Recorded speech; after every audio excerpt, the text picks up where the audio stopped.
당신의 마음을 소중히 여기는 안산단원 FM.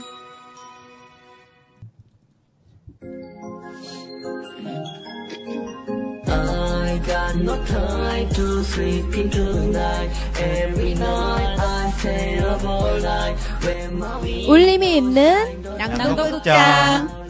네, 안녕하세요. 라떼입니다. 네, 8월의 낭독극장은 특별한 분들을 모셨습니다. 안녕하세요. 어서오세요. 안녕하세요. 네, 올봄에 안산여성문학회에서 회원분들 중에 문학이나 예술 프로그램 수업이 가능한 회원을 모집했었어요. 그렇게 모인 몇 분이 프로그램을 오픈했었는데요. 그중에 저 라떼는 스토리 낭독극장 수업을 오픈했었습니다. 오늘 함께 하실 분들은요, 스토리 낭독극장에 참여하고 계신 수강생 분들이십니다. 간단하게 자기소개 부탁드릴게요. 최미숙님 먼저 부탁드릴까요? 안녕하세요. 책 읽기를 좋아하고 동화로 세상을 표현하는 동화작가 최미숙입니다. 네, 어서오세요. 다음은 정인수님. 안녕하세요. 저는 인생의 후반전을 멋진 글쟁이로 채워가고 싶은 정임순입니다. 네, 어서오세요.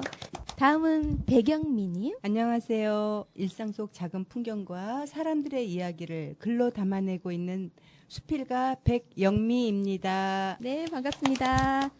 다음은 박지종님. 안녕하세요. 새롭고 멋진 인생 2막을 설계하는 행복지기 박지정입니다. 네, 반갑습니다. 그동안은 시니어 극단 울림 단원분들이 했었잖아요. 네, 오늘은 스토리 낭독극장을 기획하면서 울림이 있는 낭독극장에서 발표할 수 있었으면 참 좋겠다라고 생각했고, 스토리 낭독극장 수업을 마무리하면서 수강생 분들께서 열심히 갈고 닦으신 실력을 뽐낼 수 있도록 오늘 이 자리를 준비했습니다. 안산여성문학회 회원도 계시고요. 또 평소에 독서 활동을 하셨던 분들이라 그런지 글 내용이 참 좋더라고요. 오늘은 연극 대본이 아닌 여기 계신 분들의 삶의 이야기가 담긴 작품을 들려드리겠습니다. 여러분들 어떠세요? 떨리시나요? 예. 네, 많이 떨려요. 많이 긴장되시죠? 네. 걱정하지 마세요. 수업 시간에 하셨던 것처럼 편안하게 하시면 됩니다. 자, 이제 본격적으로 스토리 낭독 극장을 시작해 볼까요?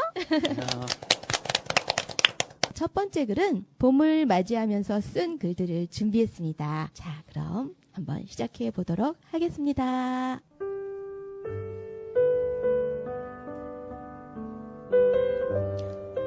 꽃비 최미숙.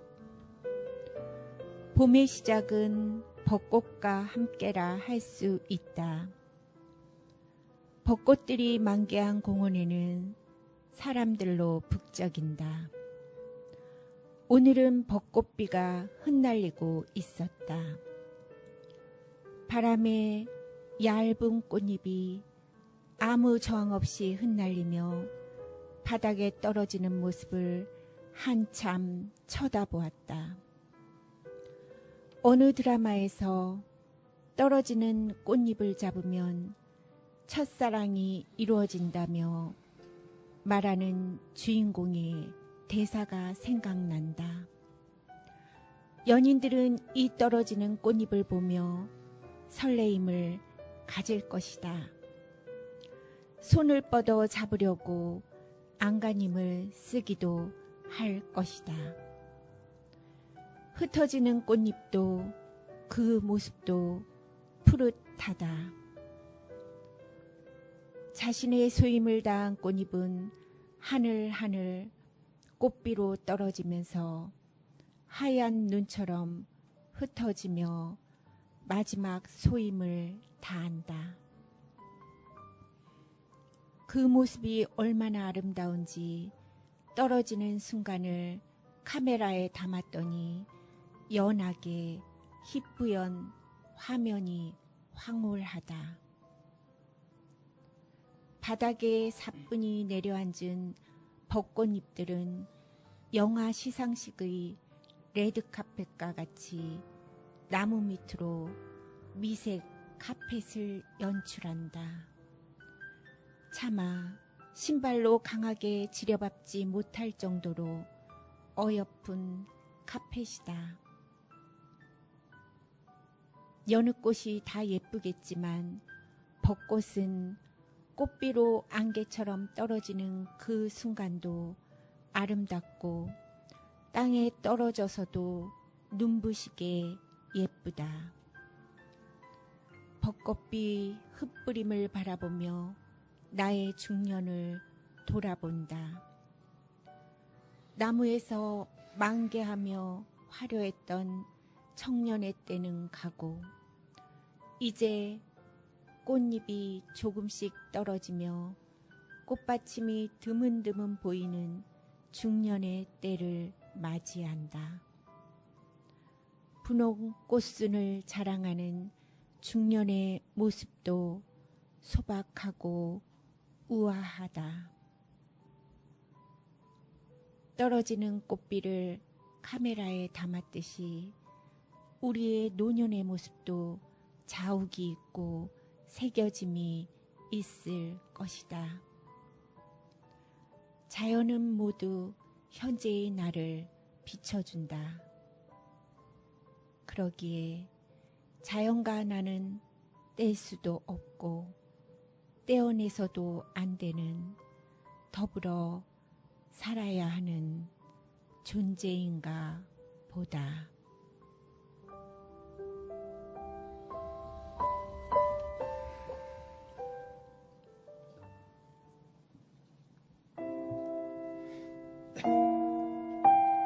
그 사이를 걷는다.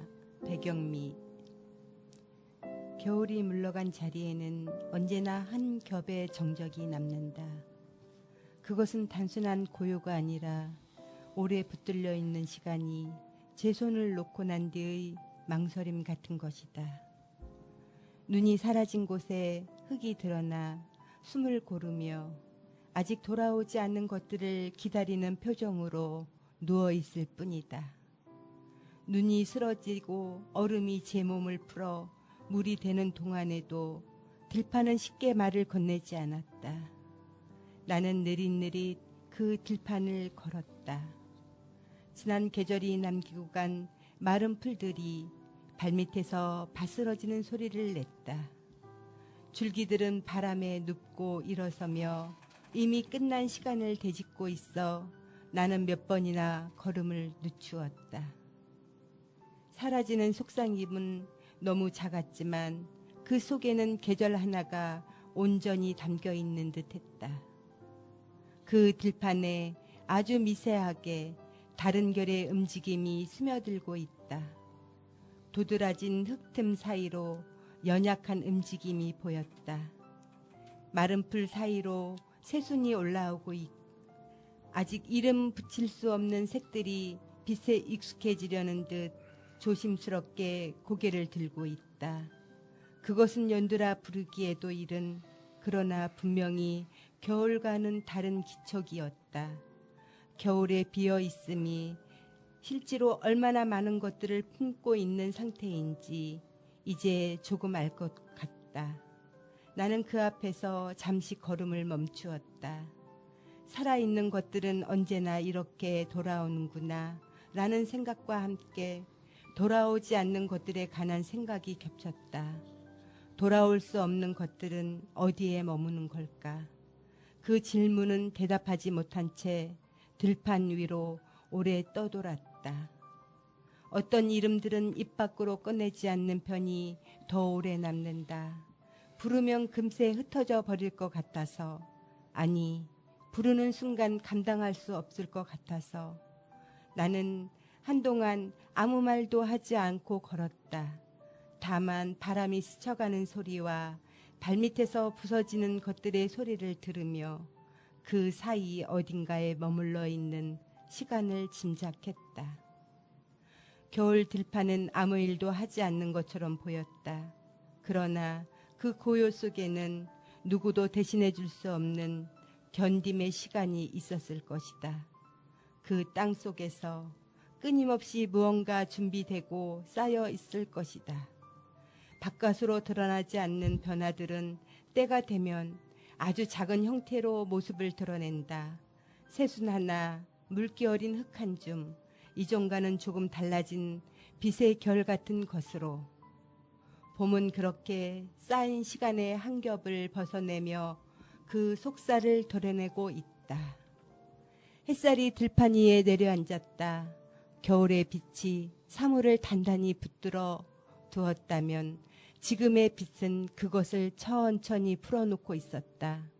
풀린다는 것은 어쩌면 다시 흩어지는 것과도 비슷한 말일지도 모른다. 사라진 것들과 남아있는 것들, 그것들이 서로 다른 방식으로 같은 자리에 머무를 수 있을지 나는 그 생각에 오래 붙들고 있었다. 들판은 여전히 조용했다. 그러나 그 고요는 더 비어있는 것이 아니었다. 오히려 더 많은 것들이 겹쳐 있어 함부로 건드릴 수 없는 상태에 가까웠다. 나는 거기서 무엇을 더 보태려 하지 않기로 했다. 이해하려 애쓰는 대신 다만 그 자리에 함께 서 있는 것, 그것만으로 충분하다고 느껴지는 순간이었다. 돌아 나오는 길에 나는 뒤를 돌아보지 않았다.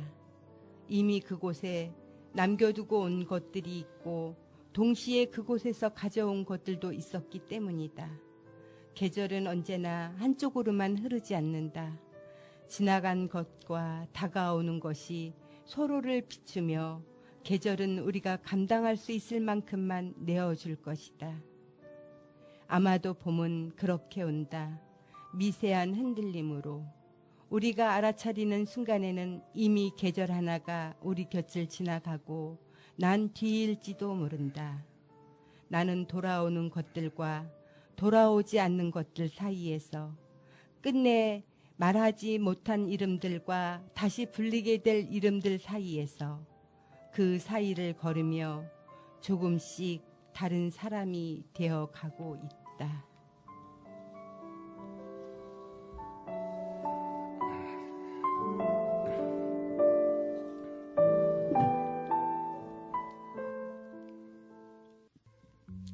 나는 가면입니다. 박치종. 나는 성실하게 살았습니다.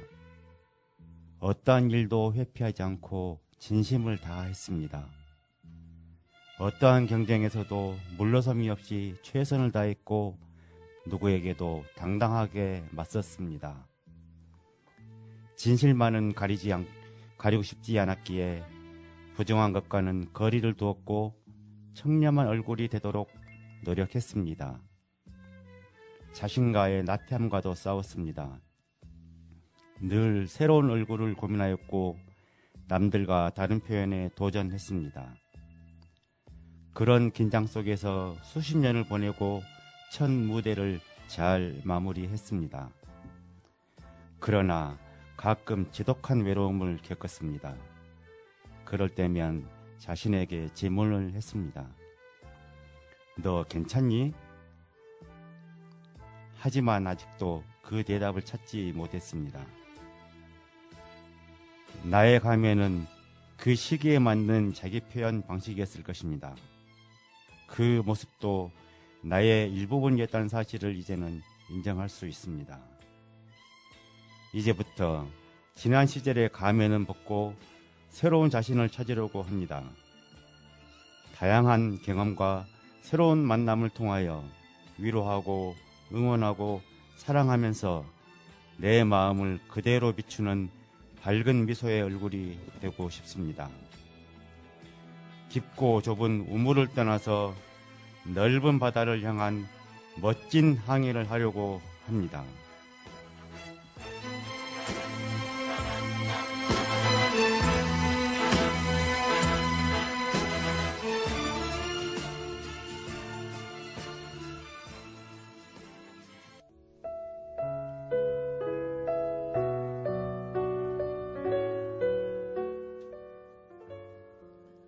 그대 이름이 묻힌 산길. 정임순. 걸음걸음마다 겹겹이 쌓인 그리움 담아 구불구불 길게 이어진 산길을 걷는다. 피어오른 향연기 쓰러지는 사찰의 문 나서며 그대 두고 간 시간들이 초록의 잎사귀마다 눈물처럼 맺혀 있다. 고요가 나를 따라 길을 걷는 것일까? 내가 고요의 등을 밀며 걷는 것일까? 숲은 깊고 온 세상은 적막하다. 바스락 고라니의 조심스러운 발소리인가? 툭 묵은 가지가 꺾이는 소리인가? 스치는 소리 하나에도 가슴이 쿵 하고 내려앉는다. 사락사락 흙을 밟는 발걸음마다 나지막히 내 이름을 부르는 것만 같아. 뒤돌아보면 오직 푸른 나무들 뿐인데 환청처럼 맴도는 그대의 목소리가 발목을 잡는다.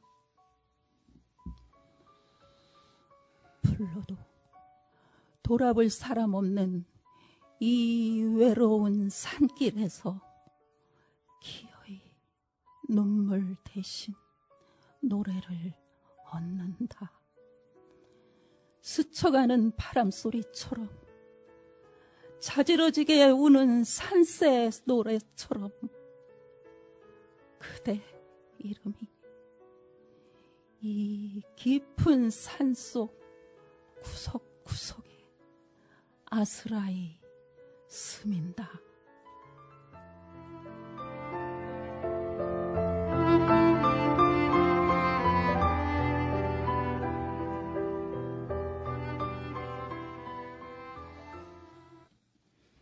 네, 잘 들었습니다. 시도 있고 산문도 있었는데요. 선생님들의 글이 모두 정말 훌륭합니다. 네, 다음은요.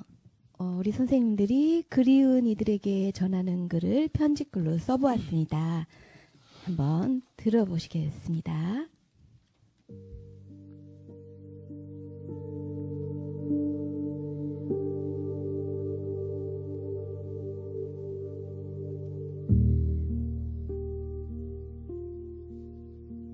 내 친구 강수기에게. 배경미. 친구야, 사람의 인연이라는 건 참 신기해.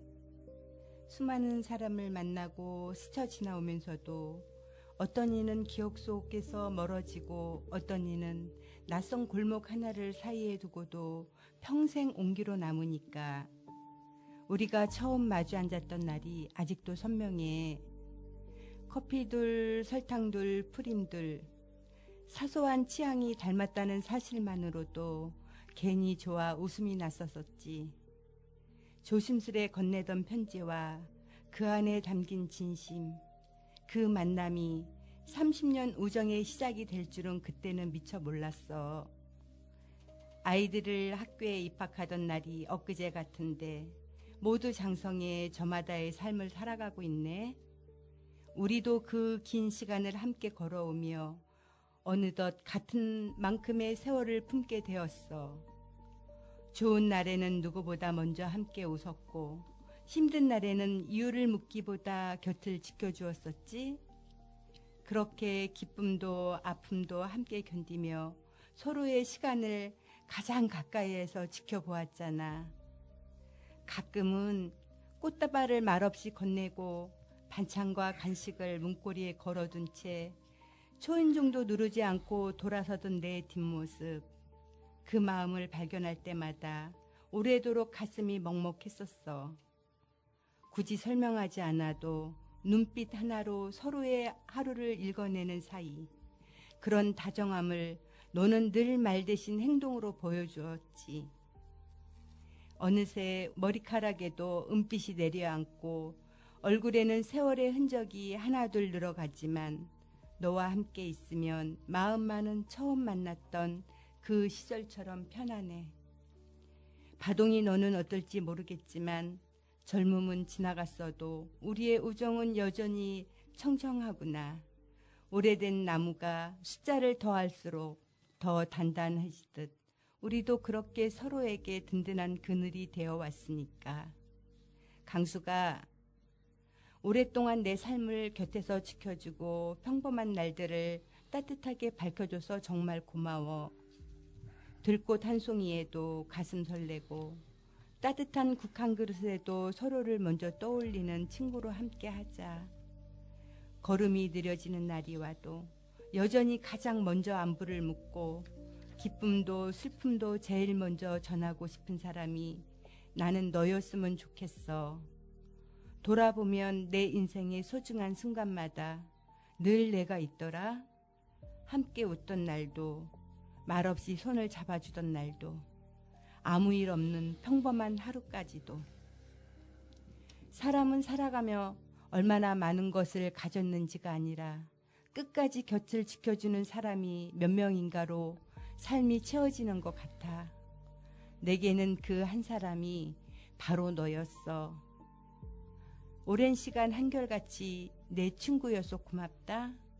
그리고 우리 앞으로도 지금처럼 서로의 평범한 하루를 오래오래 지켜주며 함께 늙어가자. 그렇게 해줄 거지? 너는 내 인생에서 가장 오래된 인연이 아니라 가장 오랫도록 고마운 인연이야. 내 친구 강수가 고마워.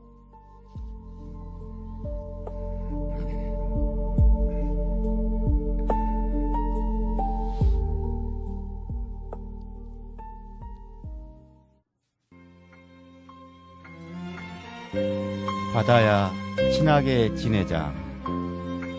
박치종. 여러분은 바다를 생각하면 어떤 추억이 떠오르시나요? 하늘도 맑고 푸른 바다에서 다양한 물놀이와 레포츠 등 좋은 추억이 있겠죠.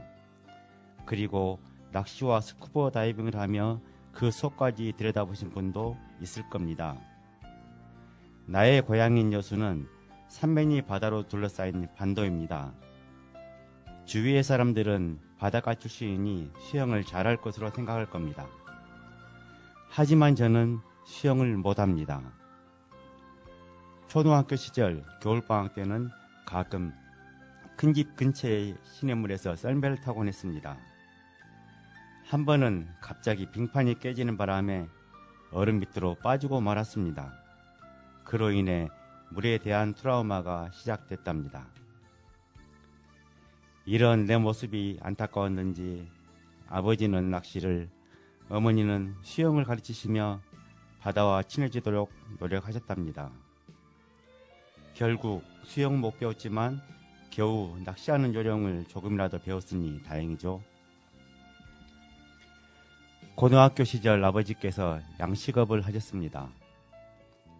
시골 외진 곳에 양식장과 배에서 생활하시는 삼촌들을 위해 어머니는 반찬과 부식을 가져다 주라는 심부름을 가끔 보냈습니다. 어느 해 여름에는 곧 태풍이 온다고 하니 얼른 필요한 것들을 배달하라고 하셔서 덜컹덜컹 비포장 도로를 달리는 버스를 타고 양식장에 도착했습니다. 하지만 이미 태풍으로 인해 강한 비바람이 몰아쳤고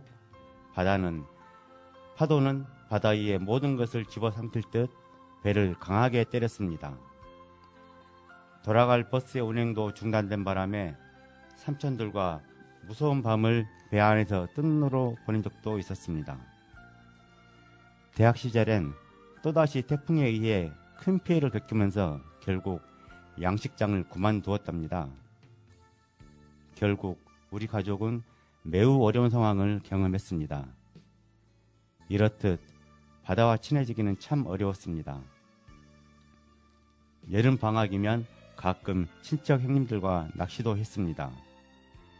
물고기가 잡히지 않을 때면 갯바위에 붙은 홍합과 굴을 맛있게 구워 먹었던 기억이 생생합니다. 그때의 맛은 한마디로 끝내줬답니다. 직장 생활 때는 고객들과 함께 동남아 여행을 다녀온 적이 있습니다. 인솔자로 동행하면서 그들의 안전과 위험한 상황을 대비해야 했습니다. 멋진 해변에서 즐기는 다양한 해양 활동을 구경만 하고 직접 경험하지 못한 아쉬움도 있습니다. 지금의 바다는 두렵기도 합니다. 그렇지만 잔잔한 얼굴일 때는 아버지의 추억과 어머니의 평안한 품이 느껴집니다. 언젠가는 좋은 사람과 함께 푸른 바다가 있는 새하얀 해변에서 다양한 레포츠를 경험하고 싶습니다. 싱싱한 해산물도 마음껏 즐기면서 붉은 빛의 아름다운 노을을 바라보는 여유로운 모습을 상상해 봅니다. 이제 그 바다도 친근하게 받아주면 정말 좋겠습니다.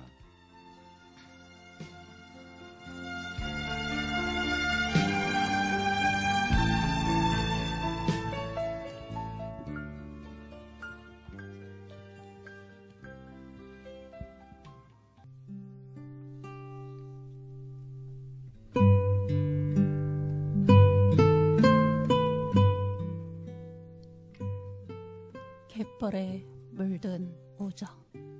정임순. 고향의 하늘이 푸르름을 타고 짙게 물들어 간다. 마음을 쉬러 내려온 고향에서 삶이 어느덧 8년이라는 세월이 흘렀다. 초여름을 향해 가는 계절이라 사람들의 옷차림이 가벼워졌다. 오늘은 병원 예약이 되어 있는 날이다. 아침부터 기분이 가라앉았다. 정기적으로 받는 검사 결과를 친구와 함께 들으러 가는 중이다. 임순아, 컨디션 어때? 한두 번이냐? 괜찮아. 나는 아무렇지도 않은 듯 대답했다. 병원 대합실엔 시계 초침 소리만 존재하는 듯 조용하다. 초조하게 기다리는데 정임순 환자분! 부리는 소리에 노부처럼 벌떡 일어났다. 컴퓨터를 응시하고 있는 선생님이 어떤 말을 할지 떨리는 마음으로 친구의 손을 꼭 잡았다. 드디어 선생님이 말씀하신다. 환자분, 결과가 좋지 않네요. 갑선선암이 또 재발했어요. 예? 또요? 어디예요? 나는 다급하게 물었다. 이번에는 식도에 생겼네요. 수술하기 위험하고 까다로운 부위입니다. 우리 병원에서도 수술할 수 있지만 수술한 기록이 남아있는 병원에서 수술하는 걸 권장해 드립니다. 그럼 또 서울로 가라는 건가요? 그러는 게 좋을 것 같습니다. 그리고 또 하나 더 나쁜 소식을 전해드려야겠네요. 폐에 얌전히 있던 불청객들이 움직이기 시작했어요. 이젠 어떤 항암을 해야 할지 찾아봐야 합니다. 의사의 말이 귓가를 맴돌 뿐 어떤 말을 물어봐야 하는지도 잊은 채 그 자리에 그대로 얼어붙어 버렸다. 그때 내 곁에 있던 친구의 통곡 소리에 정신을 가다듬었다. 울지도 못하는 나를 대신해 나보다 더 아파하는 친구를 보고서야 비로소 얼어붙었던 마음이 녹아내렸다. 친구는 내 등을 하염없이 쓸어주었다. 임순아, 걱정하지 마. 방법을 찾으면 돼. 하나하나 같이 찾아보고 알아보자. 너를 절대 혼자 두지 않을게. 그 눈물겨운 약속은 유나인이도 무더웠던 그의 여름, 장항 갯벌에서 증명되었다. 임순아, 너 고의사 알지? 고의사 누나도 폐암이래. 그런데 갯벌을 3개월 걷고 암덩이가 작아졌단다. 우리도 걸으러 갈까? 친구는 불청객을 보낼 수 있다는 한 가닥 희망을 품고 무엇이라도 해봐야 한다며 내 손을 잡아 끌었다. 태양이 이글거리는 여름, 숨이 턱턱 막히는 떼약볕 아래서 양산 하나로 햇볕을 막아내며 발이 푹푹 빠지는 갯벌을 친구에게 의지한 채 한 걸음 한 걸음 발을 옮겼다. 친구가 곁에 있었기에 그 험난한 길을 걸을 수 있었다. 그해 여름이 다 가도록 친구는 태양과 맞서가며 나에게 힘이 되어 주었다. 남들은 투병의 시간이라 부르며 안타까워했을 세월을 친구가 전해주는 따뜻한 온기 덕분에 내 인생에 있어서 가장 축복받았던 시간으로 채워졌다. 지금도 불청객은 나를 떠나지 않고 있지만 매일 간절하게 기도하는 친구 목소리가 하늘에 닿아 내 몸속에 웅크리고 있는 불청객이 떠난 것만 같다. 내가 소심하게 친구야, 너 기도를 따뜻한 마음을 어떻게 하면 다 갚을 수 있을까? 물을 때마다 친구는 환하게 웃으며 말하곤 했었다. 임순아, 그런 걱정은 안 해도 돼. 하나님께서 이미 모든 걸 다 주셨어. 너는 불청객을 빨리 보낼 생각만 해. 이 글을 빌려 사랑으로 감싸 안아주는 소중한 친구에게 고맙다는 말과 사랑한다는 말을 전하고 싶다. 친구야, 내가 무지무지 사랑하는 거 알지? 고맙다. 그리고 사랑해.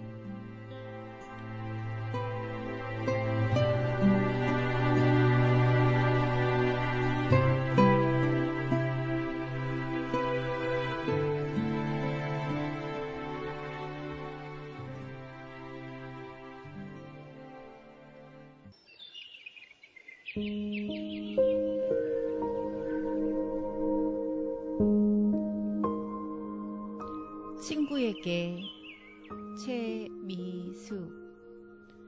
사랑하는 내 친구야, 안산에 와서 있었던 큰 행운이 있다면 친구 너를 만난 거야. 학창시절을 함께한 사이는 아니지만 참 오랜 기간 너를 만난 느낌이 들어. 배우자를 만날 때도 인연이 있겠지만 이렇게 평생을 같이 하는 친구를 만날 때도 인연이 있는 듯하다. 20년이라는 긴 세월, 슬플 때나 기쁠 때나 함께하며 서로에게 위안이 되었으니 말이야. 너와 함께 봉사활동을 하던 때가 생각난다. 그땐 코로나 전이라 우린 봉사활동 센터에서 아프신 분들에게 반찬도 갖다 드리고 말동무도 해드리고 했었지. 그땐 젊었고 열정도 넘쳤었어. 어느 날 60대 간암 말기 환자를 만났을 때 그분이 우리에게 서럽게 울면서 한 말이 우리의 삶의 지침이 되었지. 내가 30년 고깃집 식당을 했는데 너무 식당 일에 바빠 옆을 전혀 돌아보지 못한 것이 후회스러워. 돈은 어느 정도 벌었는데 내 부모님도 살펴보지 못했고 가난하고 소외된 이웃도 돌아보자 했는데 전혀 돌아보지 못했어. 무정한 세월은 가고 이렇게 큰 병이 들어버렸네. 내가 완치되어 나가면 이제 그렇게 살 텐데. 그분은 끝내 완치되지 못했었지. 그날 우리는 울컥한 마음에 카페에 앉아 삶을 어떻게 살아야 하나, 어떻게 살아야 의미 있게 사는 걸까 진지하게 얘기했었어. 의미 있게 살아가자고 서로 다짐도 했잖아. 내가 8년 전쯤 안산을 떠나 서울로 이사할 계획을 세우려 할 때 너가 했던 말이 생각난다. 안산에 와서 봉사활동도 같이 하고 함께 삶을 이야기하며 너무 좋은데 이걸 다 놓고 어디로 이사 가겠다는 거야. 가지 말고 이곳에 함께 살자. 너의 그 말이 지금도 기억에 새록새록하다. 그래서 이사하지 않고 이곳에 계속 살고 있나 봐. 너의 말처럼 살다 보니 안산이 정말 정이 많고 쉴 곳도 많은 나의 가장 편안한 보금자리가 되고 있어. 호수공원은 너와의 추억이 고스란히 담긴 우리의 소중한 아지트잖아. 공원을 거닐며 학창시절 얘기, 자녀 얘기며 미래 얘기며 정말 너랑 얘기하면 시간 가는 줄을 몰랐지. 사소한 일에도 사춘기 소녀처럼 깔깔대고 웃으며 즐거웠지. 이런 친구를 만난다는 것은 신이 나에게 준 축복이야. 이 아늑한 공원이 집 앞이어서 별장이 따로 필요 없다고 얘기했었잖아. 우린 아지트도 별장도 소유하고 있었어. 벚꽃 피는 계절이 오면 50대이지만 감수성이 예민한 아이처럼 들떠서 벚꽃길을 함께 거니는 일이 우리의 연중 행사가 되었잖아.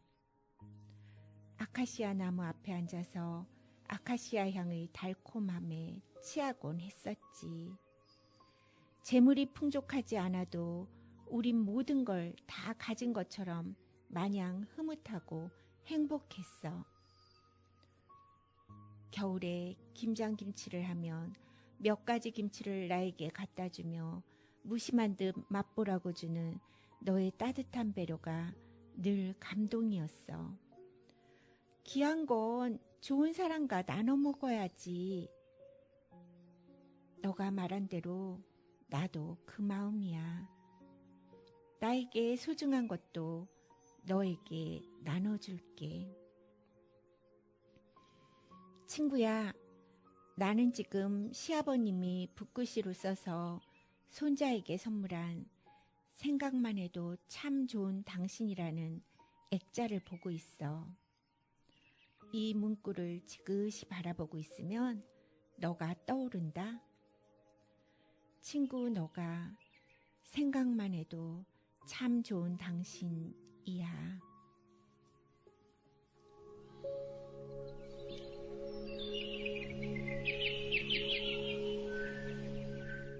네, 잘 들었습니다.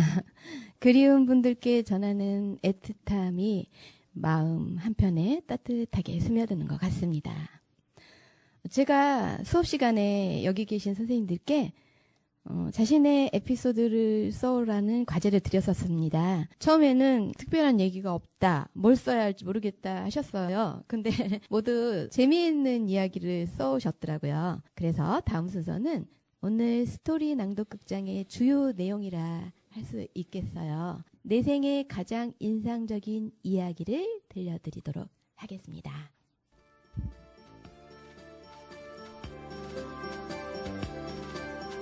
아버지의 어깨, 박치종. 우리 세대의 부모님은 아주 고단하고 힘든 시대를 보내셨습니다. 저의 아버지는 여수의 돌산이라는 섬에서 선천성 소아마비로 태어났습니다. 한쪽 다리가 불편한 몸으로 지금의 초등학교인 소학교를 1시간 이상 높은 산을 넘어서 다녔습니다. 아무리 힘들었어도 배우는 게 즐거웠다고 합니다. 그러나 아버지가 가장 힘들어했던 건 할머니의 차별과 구박이었습니다. 형제들과는 다른 몸이었기에 넌 내 자식이 아니다라는 모진 소리를 자주 들었답니다. 그러다가 아버지는 할머니와의 힘든 상황을 벗어나기 위해 5학년의 어린 나이에 홀로 여수에 나오게 됐습니다. 2시간이 넘는 거리를 불안한 걸음으로 간신히 선착장에 도착하여 나룻배를 타고 그 섬을 떠나게 됐습니다. 당시의 여수는 어업이 중심인 지역이었습니다. 사람들은 거칠었고 정을 느끼기 어려운 여건이었습니다. 어린 소녀는 겨우 품을 판 돈으로 껌파리를, 신문 배달을, 구두 닦기를 하며 갖은 고생을 했답니다. 그러던 중 가끔 구두를 닦으시던 양복점 사장님의 제안으로 바느질을 배우게 됐습니다. 다행히 기술을 빠르게 배우셨고 내가 태어난 몇 년 후엔 당신만의 조그만 가게를 차렸습니다. 다행히 훌륭한 솜씨 덕분에 손님들이 많았고 꽤 유명한 양복점으로 발전했습니다. 어떤 해는 당시에 유명한 영화 배우들이 출연한 광고를 제작하여 극장에서 상영하기도 했습니다. 그리고 본인을 힘들게 했던 할머니가 집에 오시면 좋아하는 음식을 대접하며 자식의 도리를 했습니다. 유일한 대학생인 작은 삼촌에겐 등록금을 지원하며 공부에 대한 아쉬움을 대신했다고 합니다. 그러나 얼마 지나지 않아 내가 고등학생이 된 시기에는 기성복의 유행이 시작했습니다. 양복점은 손님들의 발길이 줄어들면서 힘든 시기를 겪었습니다. 아버지는 이를 극복하기 위해 양식장을 했는데 몇 년 후 태풍의 피해를 크게 입는 바람에 그마저 그만두게 됐습니다. 그런 후에는 건강이 매우 나빠졌습니다. 결국 장인 정신으로 운영하셨던 양복점도 문을 닫았습니다. 이렇듯 온갖 풍파를 겪으면서 늘 당당하고 넓고 든든했던 아버지 어깨는 삶의 무게에 짓눌리면서 휘어지고 좁아지고 야유했습니다. 그런 여건에서도 좋은 때나 그렇지 않은 때나 한결같이 신용과 신뢰를 중요하게 여겼습니다. 가족과 주변에 말씀은 별로 안 하셔도 옅은 미소로 늘 편안하게 했습니다. 눈을 감는 마지막 순간도 그랬습니다. 나는 아버지의 편안한 표정과 옅은 미소를 그리고 그 안에 보이는 다정함과 인자함을 닮으려고 합니다. 어렸을 때 아버지의 어깨를 안마해드리면 시원하다며 미소 지던 모습이 생각납니다. 늘 하시던 말씀처럼 정직하고 진심으로 주변을 대하며 성실히 살겠습니다. 아버지, 감사합니다. 그리고 사랑합니다.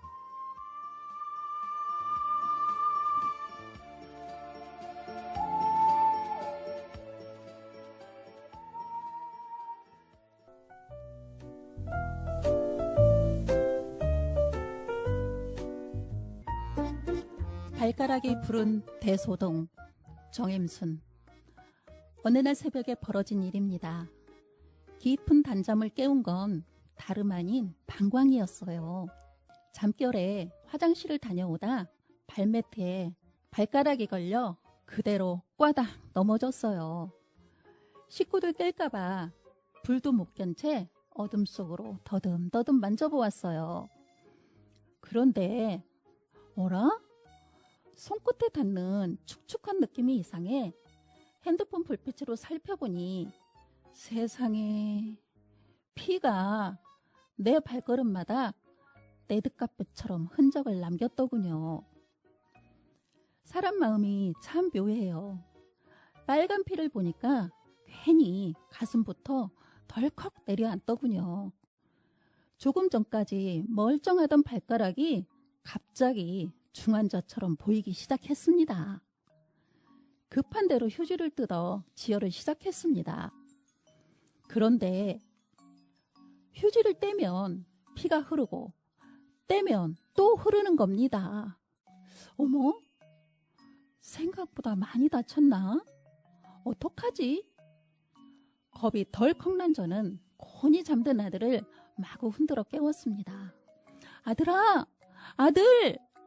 엄마 발가락이 부러졌나 봐! 빨리 일어나봐. 그 순간 제 머릿속에서는 이미 깁스를 한 제 모습이 지나가고 있었습니다. 잠결에 일어난 아들은 눈이 동그랗다 못해 뛰어나올 것 같더군요. 엄마, 무슨 일이에요? 응급실 가야 하는 거 아니에요? 차 대기시킬 테니 빨리 준비하세요. 하며 번개처럼 차키를 들고 뛰어나갔습니다. 그렇게 우여곡절 끝에 응급실에 도착했습니다. 아들이 밀어주는 휠체어에 세상 가련한 여자처럼 몸을 의지한 채 거의 드라마 속 중환자라도 됐냐 엑스레이도 찍고 이것저것 검사를 다 했습니다. 그때까지만 해도 저는 꽤 심각한 환자인 줄 알았습니다. 두근거리는 마음으로 결과를 기다리는데 의사 선생님이 결과를 보더니 웃으시며 말씀하시더군요. 하하하하, 환자분 이 정도 상처로 응급실까지 오신 거예요? 그 순간 응급 환자였던 저는 민망 환자가 되었습니다. 민망함이 파도처럼 밀려오면서 어이없어 실실 웃음만 나오더군요. 옆에 있던 아들은 많이 다친 줄 알고 걱정했잖아요. 참 이만하길 천만 다행이에요. 하면서 10년 감수한 표정으로 가슴을 쓸어내리더군요. 아무것도 아닌 일로 새벽부터 요란을 떨며 아들의 단잠을 깨운 게 못내 미안하더군요. 아들, 오늘 아침 밥상은 너 좋아하는 반찬으로 맛있게 차려줄게. 새벽부터 놀라게 한 위자료 정도로 생각해. 하며 겸언쩍게 웃었습니다. 그러자 우리 착한 아들이 제 마음을 알았다는 듯 듬직하게 말하더군요. 엄마, 전 괜찮아요. 아들 공들여 잘 키워주셨으니 언제든지 필요할 땐 119 말고 저를 부르세요. 하하하하. 옛 어른들이 아들이 있어야 든든하다 하신 말씀이 이럴 때 쓰는 말이구나 가슴 깊이 느꼈습니다. 비록 발가락 하나 때문에 태풍이 지나간 듯한 새벽 소동이었지만 덕분에 온 식구에게 평생 올려먹을 웃음거리를 제대로 선물한 행복한 새벽이었습니다.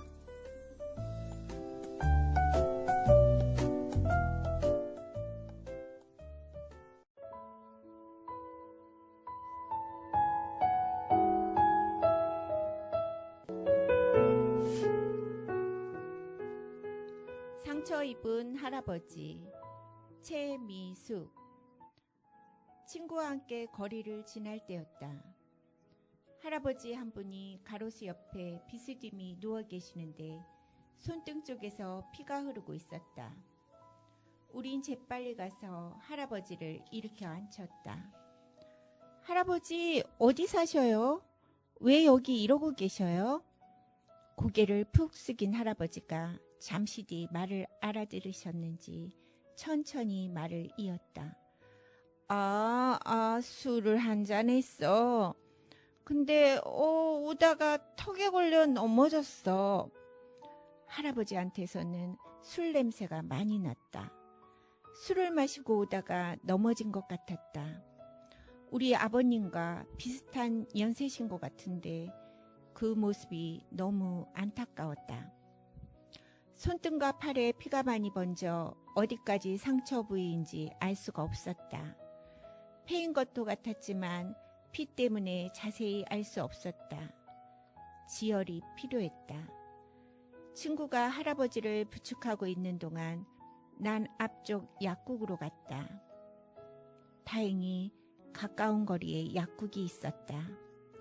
약국에서 임시방편으로 소독할 소독액과 마데카솔, 커다란 밴드를 샀다. 그리고 상처를 눌러줄 거즈와 하얀 붕대도 샀다. 할아버지 손을 펼치게 한 후 거즈로 피를 닦고 상처 부위를 꾹 눌러주었다. 할아버지는 술 냄새를 풍기며 순순히 우리에게 손을 맡기고 있었다. 다행히 손등과 팔에 긁히고 살짝 패인 부위에 피가 잦아들며 지혈이 되었다. 상처 부위에 빨간 소독액을 발라주고 호호 불어 말린 다음 마데카솔 연고를 발라주었다. 그 위에 커다란 밴드를 각각 붙여주었다. 큰일 날 뻔했어요. 넘어지지 않게 조심해서 다니셔요.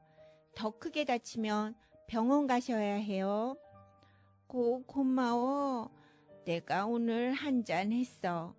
아고 미안해라. 간호사 같네. 집에 전화해 줄게요. 집 전화번호가 어떻게 돼요? 나 혼자 살아. 걔 괜찮아. 술 기운 때문인지 말을 살짝 더듬더듬 하신다. 친구와 나는 약을 다 발라준 후에 쓰던 약과 연고, 소독액 등을 비닐봉지에 담아 할아버지에게 건네드렸다. 매일 소독하고 약 발라줘야 한다고 재차 말하였다. 알았어. 나 경비실에서 일하니까 거기서도 발라주면 돼. 나는 어디 경비실에서 일하시는가 물었다. D 아파트 경비실이라고 하신다. 이럴 수가. 우리 아파트네? 이런 인연이 있나? 나는 할아버지에게 일하시는 초소를 물어보고 한번 찾아뵙겠다고 말씀드렸다. 그리고 상처도 물어볼 겸 전화번호도 받았다. 다음 날 할아버지 상처가 많이 나았을까 걱정도 되고 궁금하여 우리 아파트 일하시는 초소에 가보았다.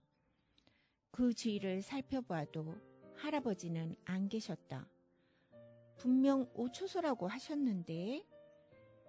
나는 상처가 어떤가 여쭤보고자 할아버지에게 전화를 드렸다. 나 도와준 처자군. 어제 정말 고마웠어. 많이 나았지. 어제 내가 술을 많이 먹어서 말을 자세히 안 했나 보네. 넘어진 곳은 우리 집 근처고 내가 일하는 곳은 D 아파트는 맞는데 오이도의 D 아파트 경비실에서 일해. 어제는 술 때문에 더듬거리며 말씀하시더니 오늘은 술술 말씀하시며 밝은 목소리시다. 우리 아파트가 아니라서 서운하긴 하였지만 80 가까운 연세에 밝게 일을 하고 계셔서 애잔하고 고맙게 느껴졌다.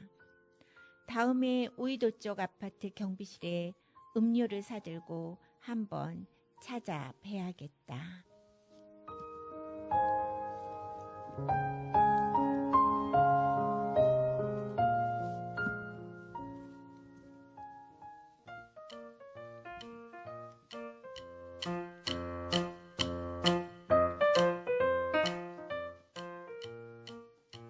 가장 행복했던 착각, 배경미. 로또 복권이 생기고 얼마 지나지 않을 때였다. 그날도 습관처럼 당첨 번호를 맞춰보는데 손이 멈췄다. 숫자 6개가 다 맞은 것 같았다. 눈을 비비고 다시 확인했다. 심장이 쿵 내려앉더니 다시 쿵쿵 뛰기 시작했다. 그런데 기쁘다는 감정보다 웃음이 먼저 나왔다. 나도 모르게 눈물이 나고 그냥 싱거운 웃음이 실실 나왔다. 너무 큰일이 갑자기 벌어지니 몸이 이 상황을 어떻게 받아들여야 할지 몰라 일단 웃음부터 내보낸 모양이다. 혼자 방 안에서 복권만 들여다보다가 겨우 정신을 가다듬었다. 이걸 혼자 알고 있으면 안 되지. 제일 먼저 남편에게 전화를 걸었다. 여보, 나 로또 1등 된 것 같아. 말장난아 하지 마. 지금 바빠. 남편은 잠시 침묵하더니 심각한 어조로 다시 물었다. 진짜야? 다시 잘 확인해봐. 나 지금 집으로 갈까? 아니에요. 퇴근하고 와요. 1등 당첨자가 그 정도 여유는 있어야지 하지 않겠는가.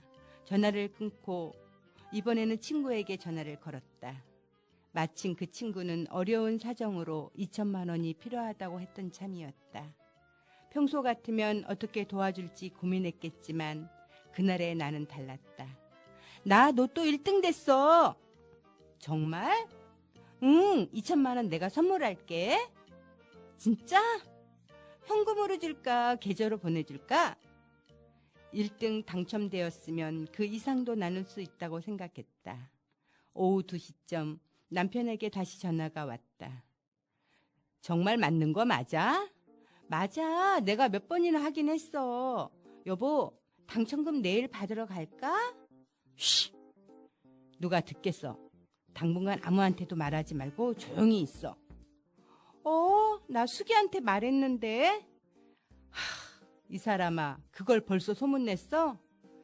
급한 사정이 있어서 그랬지. 알았어. 집에 가서 얘기해. 저녁에 퇴근한 남편이 복권을 받아들었다. 어디 보자.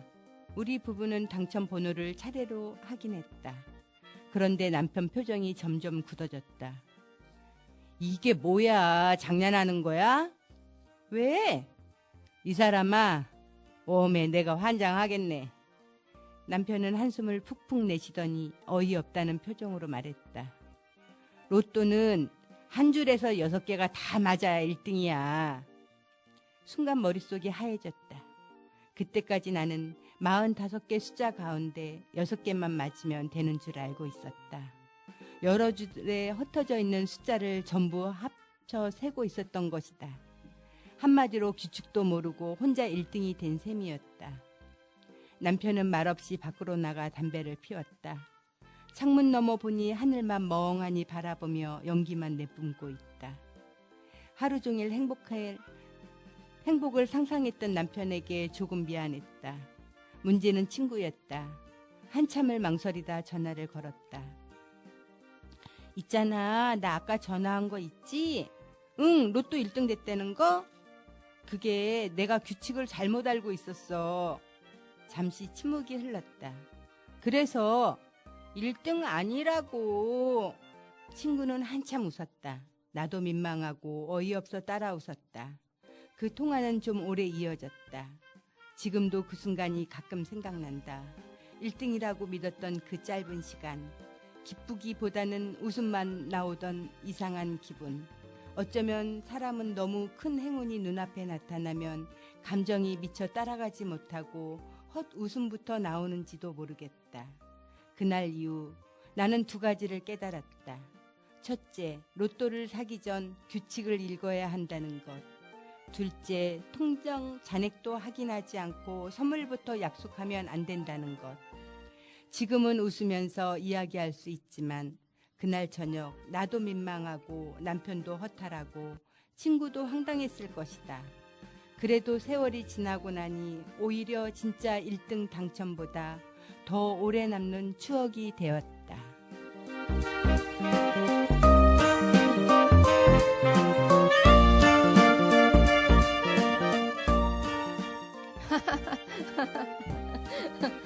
아, 네. 재밌는 얘기 잘 들었습니다. 자, 오늘 이렇게 4분 모시고 낭독극장을 해봤는데요. 우리 선생님들 소감이 어떠신지 궁금합니다. 한 번씩 한번 들어볼게요. 이렇게 제 목소리를 통해서 제 안에 머물던 기억과 마음이 여러분께 온전히 흘러갔기를 바랍니다. 감사합니다. 네. 제가 쓴 글을 라디오 방송을 통해서 전달할 수 있어서 정말 행복합니다. 낭독한 경험이 좋은 추억이 될 것 같습니다. 감사합니다. 네. 라디오 방송을 통해 제 이야기를 전할 수 있어 뜻깊었습니다. 부족한 점도 있었지만 좋은 경험이 되었고 귀 기울여 주신 모든 분들께 감사드립니다. 네. 처음 스토리 낭독극장 수업을 참석할 때는 전혀 새로운 영역인 글쓰기와 낭독 아주 두려움이 많았습니다. 다행히 강사이신 라떼님의 지도와 도움으로 무난하게 해온 것 같습니다. 이번 글쓰기를 하면서 좋은 추억도 회상하는 기회가 되었습니다. 다시 한번 라떼님 감사합니다. 네. 감사합니다. 모두 수고 많으셨습니다.